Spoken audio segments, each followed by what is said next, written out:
로봇물을 좋아하시는 분들이라면 절대 모를 수가 없는 이름이 있죠. 바로 나가노 마모루의 5스타 시리즈입니다. 1986년 잡지 뉴탭에서 연재 시작해 2026년에 40주년을 맞이한 전설적인 작품이죠. 그런데 이 작품, 다른 작품들은 감히 흉내조차 못 낼 독특한 기록이 있습니다. 우선 휴재가 엄청납니다. 한두 달이 아니라 연단위 휴재는 기본이죠. 그럼 왜 휴재를 하느냐? 어떤 때는 게임을 만든다며 휴재하더니 나중엔 아예 작품을 싹 갈아엎어버렸습니다. 수십 년간 전세계 마니아들을 열광시켰던 그 화려하고 아름다운 디자인들이 어느 날을 기점으로 만화책에서 한꺼번에 사라져버렸죠. 이건 로봇물을 넘어 콘텐츠 산업에서 절대 피해야 할 금기 중의 금기입니다. 대체 작가는 왜 이런 엄청난 짓을 저지른 걸까요? 뭘 몰라서? 아니요, 전 그 반대라고 봐요.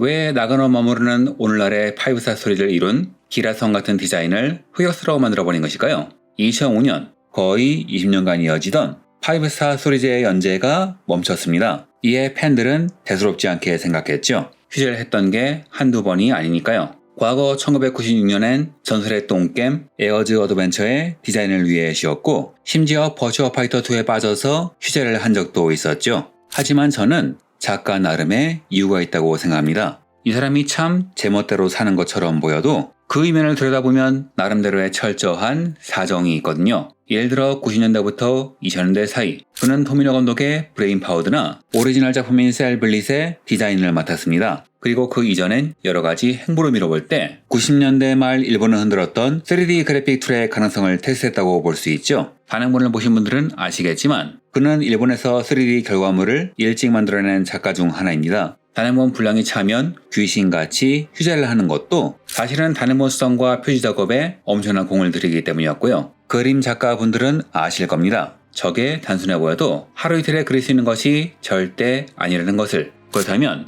2004년부터 무려 8년간 이어진 그 기나긴 휴재에도 뭔가의 중대한 사정이 있지 않았을까요?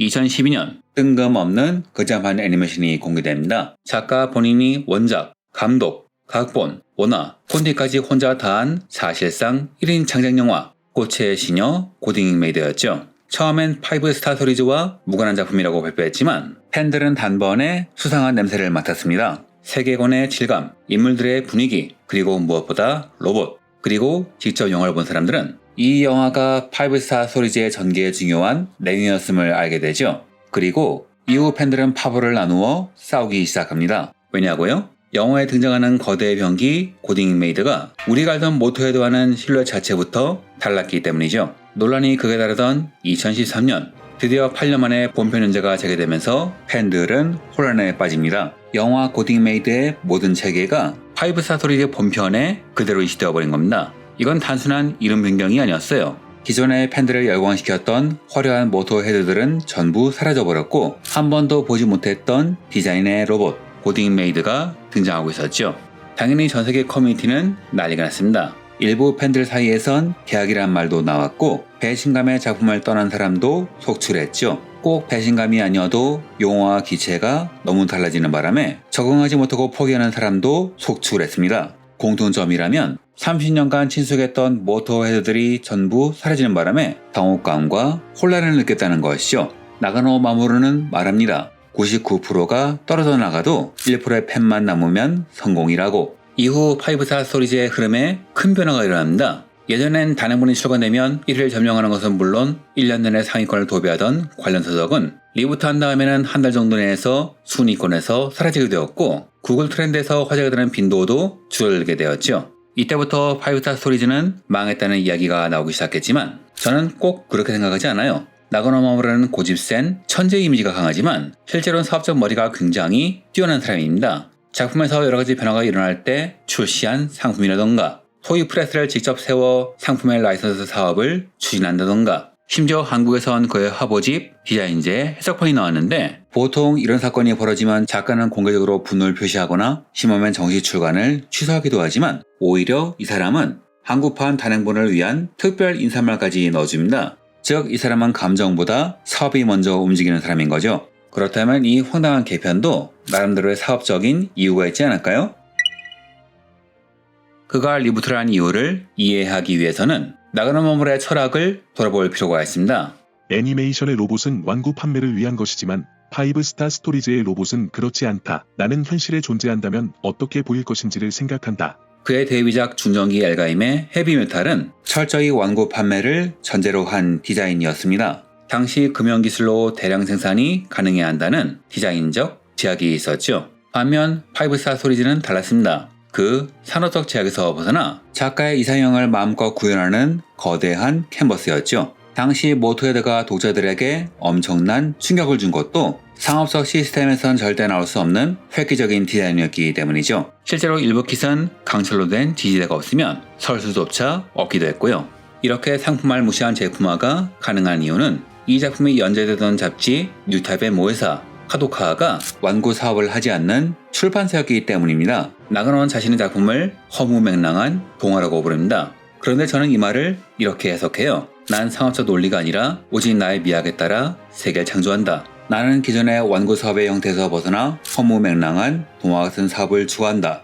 나가노 마모루는 아이들용 장난감 사업을 거부했지만 사업 자체를 거부한 것은 아닙니다.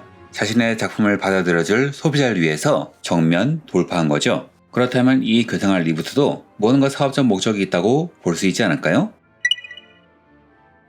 우선 추측에 가까운 이야기, 엘가임과의 결별입니다. 5스타 스토리즈는 엘가임의 여러가지 요소를 철저히 계승한 작품이었습니다. 세계관부터 등장하는 로봇까지 엘가임에서 차용한 것이 많죠. 나가노는 이것이 엘가임 팬들을 독자로 끌어들이려는 의도였다고 말합니다. 하지만 어느 순간부터는 엘가임을 부정하기 시작하죠. 1993년 애니메이션 엑스포에서 엘가임에 실망했기 때문에 5스타 스토리를 그리기 시작했다고 말하더니 급기야 포브스 인터뷰에서는 엘가임과 5스타 스토리즈 사이의 관계는 없다. 작가는 같지만 명확히 별개의 프로젝트로 인식하고 있다고 말합니다.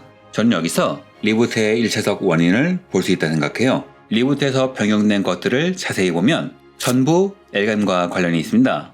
모토헤드, MH는 GTM으로 바뀌었는데 사실 MH란 용어는 엘가임의 헤비메탈의 약자인 HM의 순서만 바꾼 것이고 레드미라즈는 원래 엘가임 작중에 등장할 블러드 템플이었으며 바시오 등도 엘가임에 나오는 기체입니다. 미라지 나이트의 붉은 십자가도 엘가임에 나오는 디자인이었는데 리부트에선 슈발츠 블룸 크로스를 공식으로 쓰는 것으로 바뀌었으며 파티마도 엘가임의 설정상 등장했죠.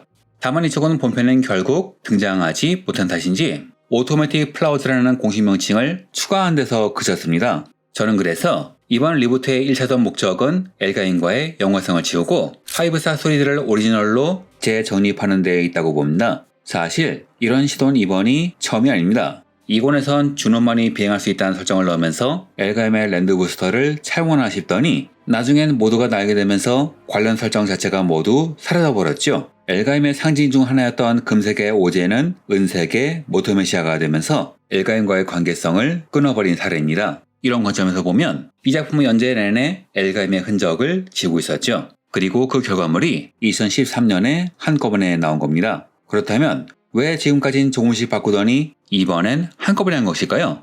저는 그의 사업적 수완 때문이라고 생각해요. 앞서 말씀드렸듯 저는 지금까지의 나가노의 기행을 사업이라는 측면에서 보면 이해할 수 있다고 생각합니다. 그의 집안은 유서 깊은 고우쿠야인데 고우쿠야는 좋은 디자인의 기모노를 이해하는 것도 중요하지만 이 기모노 사업을 컨트롤하는 능력이 더 중요합니다. 그리고 이런 곳은 후계자들에게 여러가지 사업적 교육을 시키기도 하죠. 우리가 무슨 사업을 할 때 가장 중요한 것은 그게 왜 필요한지 납득을 시키는 겁니다. 전기차와 스마트폰의 성공도 왜 그게 사람들에게 필요한지 이해시켰기 때문이죠. 그리고 나가노는 일을 잘하는 사람이에요. 규격 외 모토헤드 야크트 미라지가 작중 내에서 왜 필요한지를 8권 내내 설명했던 말이죠. 이런 설득 방식은 고딩메이드의 경우에도 마찬가지입니다. 고딩메이드의 핵심은 트윈스윙이란 괴기한 구조의 관절에 있습니다. 무릎이나 팔꿈치가 꺾이는 방향과 반대로 툭 튀어나오는 제트형 구조죠. 엘가임의 장갑이 밀려 올라가는 이유도 그랬고 야크트 미라지 같은 규격의 기체가 등장한 이유도 그랬고 그는 특이한 디자인을 제시하면 그게 왜 필요한지 반드시 설득시켰죠. 저는 영화 고딩메이드가 바로 이 기이한 관절을 납득시키기 위한 대규모 프리젠테이션이었다고 생각합니다. 만화책 지면만으론 이 특이한 움직임을 전달할 수 없기에 이를 위해서 영화를 만든 거죠. 즉 영화 자체는 상업성이 없었기 때문에 본인의 전 재산을 쏟아부어 1인 제작 형태로 영화를 만들어버린 겁니다. 그런데 그는 왜 굳이 이런 디자인을 만든 걸까요? 저는 앞으로의 사업을 위해서 바꿀 필요가 있었기 때문이라고 봅니다. 20세기 완구 사업의 진리는 하나였습니다. 싸게, 무조건 많이 팔아라. 아이들이 좋아하고 부모가 사줄 수 있는 보편성이 전부였죠. 그래서 반대 같은 대기업이 단가만 잡아먹는 나그노의 복잡한 디자인을 싫어했던 겁니다. 하지만 지금은 어떤가요? 지금 모든 완구 업계는 거대한 위기에 직면해 있습니다. 가뜩이나 줄어든 아이들은 다른 취미에 빠져들었으며 그나마 남은 어른들은 나이가 들면서 완구 취미에서 점점 은퇴하고 있죠. 그런데 이는 달리 말하면 모든 사람이 은퇴하진 않았다는 이야기입니다. 과거에는 고등학생만 되어도 프라모델을 조립하면 애취구애를 받았지만 지금 이 시장의 주소비층은 40대에서 50대의 아재들입니다. 즉 시장의 주력이 어린이에서 경제력이 있는 어른으로 바뀐 것이죠. 이들은 조립만 되는 엉성한 장난감은 걸뚫어 보지도 않지만 품질만 확실하다면 가격에 상관없이 지갑을 엽니다. 또한 팬덤의 깊이가 전문 시대가 되었죠. 얇고 넓은 팬 100만 명보다 코어 팬 10,000명에게 파는 것이 확실하게 남는 시장입니다. 그리고 나가노는 이를 너무 잘 아는 사람이었죠. 그의 모토헤드 제품 레진킷은 15만원에서 25만원에 출시되어도 재고 부족으로 못 파는 인기 상품이었으니까요. 본디 레진킷이라는 것은 전형적인 니치 마켓 상품입니다. 부품을 일일이 다듬어야 하고 도색까지 해야 하기에 제대로 즐기는 사람은 극소수지만 그 극소수는 지갑을 꼭 여는 상품이죠. 뒤집어 말하면 아이들은 다른 놀이로, 어른들은 노화와 노후 때문에 완구를 떠나는 상황이지만 그럼에도 찐팬은 계속 키트를 구매한다는 겁니다. 그렇다면 이 사람들만 잡을 수 있다면 계속 먹고 살 수 있다는 것이죠. 이를 증명한 것이 2017년 고딩메이드 영화 개봉 5주년에 발매된 카이젤린입니다. 당시엔 유럽돈 8만원이란 폭력적인 가격에 출시된 이 키트는 가격도 가격이지만 그 구조 덕에 화제에 올랐죠. 프라모델도 아니고 레진킷도 아니라 그때까진 볼 수 없었던 상품, 주요 유닛들이 이미 만들어진 반완성품이었던 겁니다. 금속과 ABS 수지로 이뤄진 이 제품은 GTM의 상징인 트윈 스윙 관절 구동을 완벽히 재현한 작품이죠. 저는 이게 신의 한 수라 생각해요. 제 아무리 레진을 좋아해도 이젠 노안이 오고 체력이 달려서 밤새 사포질을 하고 도색을 하는 것이 어렵기 때문이죠. 즉 이는 철저하게 나이든 하이엔드 소비자를 위해 만들어진 명품인 겁니다. 그렇다면 그는 이런 상품을 어떻게 구하는 걸까요? 실은 이런 고민을 오래전에 겪은 분야가 있습니다. 바로 명품 패션 브랜드죠. 산업혁명 이전엔 장인이 한 땀 한 땀 만든 명품이 최고의 물건이었지만 지금은 중국에서 대량 생산한 짝퉁이 정품보다 품질이 좋은 경우도 있죠. 이제 장인이 만들었던 사실만으론 경쟁력이 없기에 명품업계는 전략을 바꿔 가격을 극단적으로 높인 상품을 한정 수량만 만들어 팬층만을 대상으로 한 장사를 하는 경우가 있죠. 이걸 잘하는 브랜드가 에르메스입니다.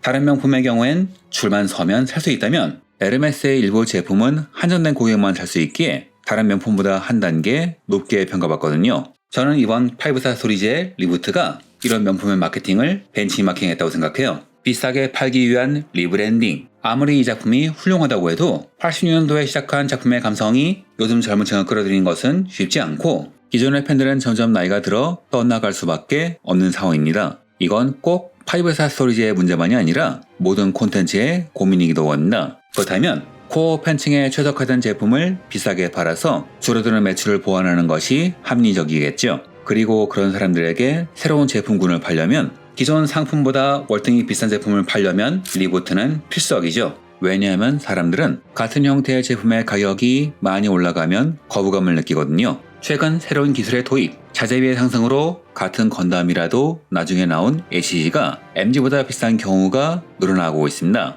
이는 산업이란 측면에선 이해가 가지만 팬의 입장에서는 아무래도 거부감이 들 수밖에 없죠. 아무리 그래도 MG보다 비싼 게 말이 돼? 하고 말이죠. 전 나가노가 이런 상황을 알았다고 생각해요. 예전에 출시된 나이트 오브 골드 레진킷의 가격은 18,000원이었습니다. 그런데 나이트 오브 골드의 신버전을 내면서 가격을 10만원대로 올리면 아무리 디테일이 좋아지고 기믹이 들어가도 일부 팬들은 거부감을 느끼겠죠. 하지만 완전히 새로운 로봇, 모터 헤드가 아닌 고딩메이드를 판다면 어떨까요? 아무래도 기존의 어떤 상품에 새로운 가격이 매겨진 거니 상대적으로 거부감이 적겠죠. 그리고 이를 증명하듯 고딩메이드 레진킷의 가격은 모터헤드보다 훨씬 비쌉니다. 다시 말해 저는 니치마켓에서 비싼 완구를 팔기 위해서 리부트를 할 수밖에 없었다고 보는 겁니다. 99%의 팬이 떠나도 1%만 남으면 된다. 1%란 명품을 살 고객을 위한 리부트였다고 보는 것이죠.